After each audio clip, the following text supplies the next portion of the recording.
અમદાવાદમાં અયોધ્યા રામ મંદિરની પ્રતિકૃતિની માંગમાં વધારો થયો છે। વુડનના રામ મંદિરની પ્રતિકૃતિઓની માંગ વધી રહી છે, ત્યારે પાલડીના એક મુસ્લિમ યુવકે શ્રી રામ મંદિરની પ્રતિકૃતિ તૈયાર કરી કોર્પોરેટ ગિફ્ટ સાથે મંદિરની પ્રતિકૃતિનું ધૂમ વેચાણ થઈ રહ્યું છે। રામ મંદિરની પ્રતિકૃતિના ઓર્ડર પણ ખૂબ જ મળી રહ્યા છે। મારા જે કસ્ટમર છે કોર્પોરેટના છે, રિટેલ કસ્ટમર છે યા ગિફ્ટિંગવાળા છે, એ બધા થ્રુ મારા ઓર્ડર આવે છે। ઓનલાઈન તો હજી મેં જો કે નાખ્યું જ નથી, પણ રિટેલ કસ્ટમરથી જ વધારે ઓર્ડર આવે છે અત્યારે હાલ મારે। અને અત્યારે હાલ લગભગ મારા પાસે ઓર્ડરમાં એવું છે કે 50થી 60 પીસ જેવો ઓર્ડર હજી ઇન સ્ટોક પડ્યો છે, જે સેલ આઉટ માટે છે, પણ હજી પહોંચી વળાતું નથી એવું છે। અયોધ્યામાં મહાઉત્સવ રામલલાના દર્શન કરવા આસામની મહિલાઓનું ગ્રુપ પણ પહોંચ્યું છે। રામલલાને આવકારવા મહિલાઓમાં ભારે ઉત્સાહ દેખાઈ રહ્યો છે। લોક નૃત્ય કરીને ભક્તિના રંગમાં રંગાઈ છે તમામ એ મહિલાઓ। અયોધ્યામાં કડક સુરક્ષા વ્યવસ્થાનો બંદોબસ્ત પણ છે। મહિલાઓએ પણ સંભાળી સુરક્ષાની જવાબદારી। મહિલા ભક્તોની સલામતી માટે સીઆરપીએફની મહિલા કમાન્ડો તૈનાત કરાઈ છે।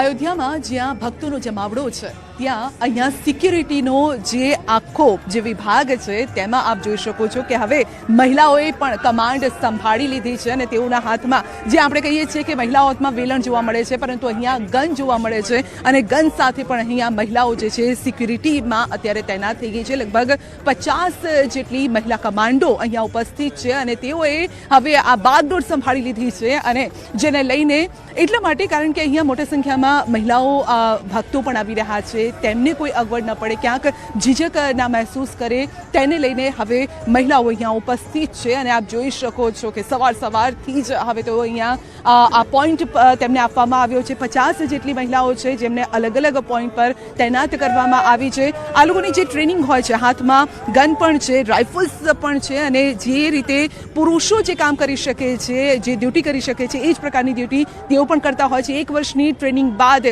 તેઓ સક્ષમ થઈ જાય છે કોઈ પણ પરિસ્થિતિને કાબૂમાં લેવા માટે।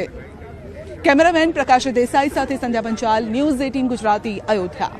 દેશ અને દુનિયામાંથી ભક્તો અયોધ્યા નગરીમાં આવી રહ્યા છે અને અહીંયા જોઈ શકો છો કે આસામથી આ મહિલાઓનું ગ્રુપ છે તે આવ્યું છે રામલલ્લાના દર્શન કરવા માટે। જેમ ગુજરાતમાં આપણે ગરબા કરતા હોઈએ છીએ, કંઈક એ જ પ્રકારનો ડાન્સ તેઓ કરી રહ્યા છે, 3 તાળીનો, અને તેમની જ ભાષામાં તેઓ એક ગીત ગાઈ અને રામલલ્લાને આવકારી રહ્યા છે, ભજન ગાઈ રહ્યા છે અને તેઓ તે રીતે જ રામની भक्ति करी रहा है। कहाँ से आए? आसाम से आए। अच्छा, और ये आप क्या? सब ग्रुप है, मेरा ग्रुप है भी। और क्या गा क्या रहे हैं आप अभी? बंगाली गाने। बंगाली गाने जी। उसका मतलब क्या होता है? मतलब क्या होता है? शादी के टाइम में गाना गाने वाले गान गाती है।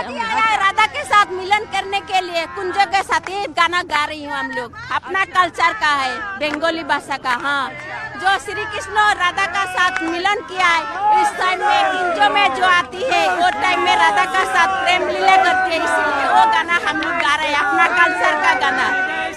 तो અહીંયા એ જ ભક્તિમય માહોલ છે અને ભક્તિના ગીત ગાઈ અને રામલલ્લાને આવકારી રહ્યા છે। ભલે આ ભજન કે ગીત કૃષ્ણ ભગવાનનું હોય, પરંતુ જે ઉત્સાહ છે, ઉમંગ છે, તે રામલલ્લાને જ લઈને છે અને તેઓ આસામથી આવ્યા છે આ મહિલાઓનું ગ્રુપ। કેમેરામેન પ્રકાશ દેસાઈ સાથે સંધ્યા પંચાલ, ન્યૂઝ 18 ગુજરાતી, અયોધ્યા। અમદાવાદના રામ ભક્તોએ બનાવ્યો રામ પથ્થર, જે પાણીમાં નાખ્યા બાદ પણ ડૂબતો નથી। અમદાવાદના સાઉથ બોપલ વિસ્તારમાં રહેતા રામ ભક્ત ભાવેશ દવે અને મહર્ષિ દેસાઈ સહિત 11 લોકોની ટીમે રામ પથ્થર બનાવ્યો।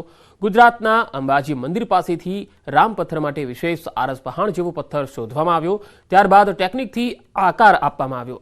લગભગ 500 ગ્રામ વજન ધરાવતા આ પથ્થરને 4 લાખથી પણ વધારે કિંમત ખર્ચીને તૈયાર કરાયો છે। આ રામ પથ્થર પર રામ ભગવાનના જાપ કરવામાં આવ્યા।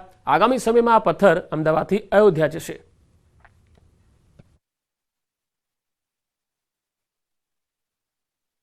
મારા હાથમાં એક સફેદ રંગનો પથ્થર છે। આ પથ્થરને જો હું પાણીમાં નાખીશ તો આ પથ્થર છે તે ડૂબશે નહીં।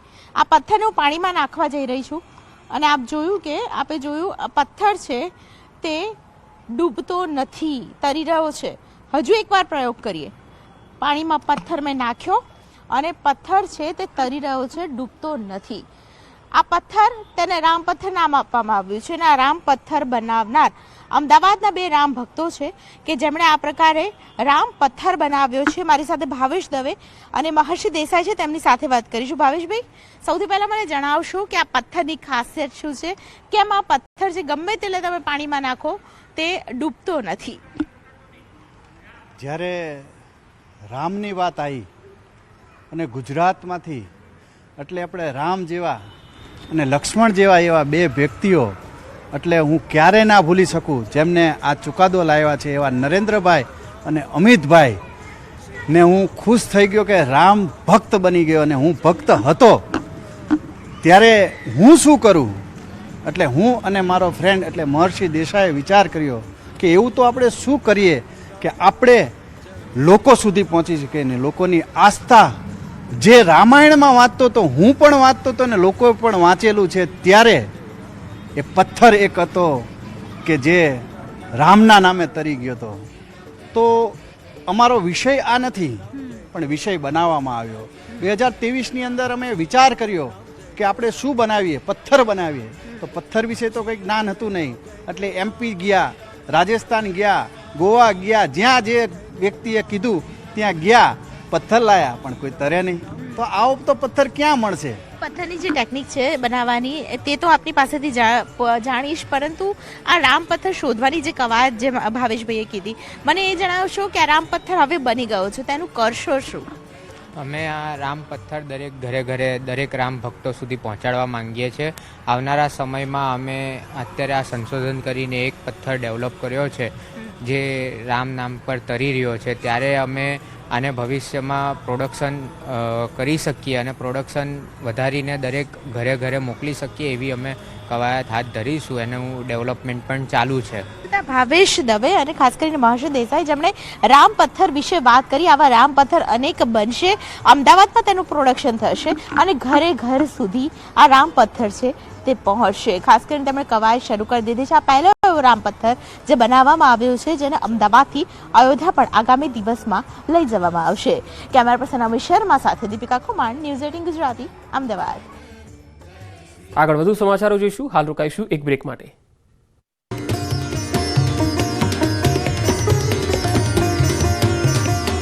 તેને કાપડી સત્તા હોસ્પિટલે નિયંત્રણ પત્ર જાહેર કર્યો. દર્દીઓની સલામતી માટે આ નિર્ણય લેવાયો. દ્વારકાના ધારાસભ્ય પબુભા માણેક રામધૂનમાં લીન થયા. દ્વારકા રામ મંદિરમાં ચાલી રહેલી રામધૂનમાં પબુભા માણેકનો ગરબો રમતો વિડીયો સોશિયલ મીડિયામાં વાયરલ થયો. નડિયાદના ધારાસભ્ય પંકજ દેસાઈએ દુકાનદારને કરાવ્યું સ્વચ્છતાનું ભાન. જાહેરમાં કચરો નાખતા વેપારીને ઠપકા સાથે સ્વચ્છ નડિયાદનો આપ્યો સંદેશ. અમદાવાદમાં તેજ પવન ફૂંકાતા GTUના પદવીદાન સમારોહમાં મંડપ ઉડ્યો. સાયન્સ સિટી ખાતે યોજાયો હતો પદવીદાન સમારોહ.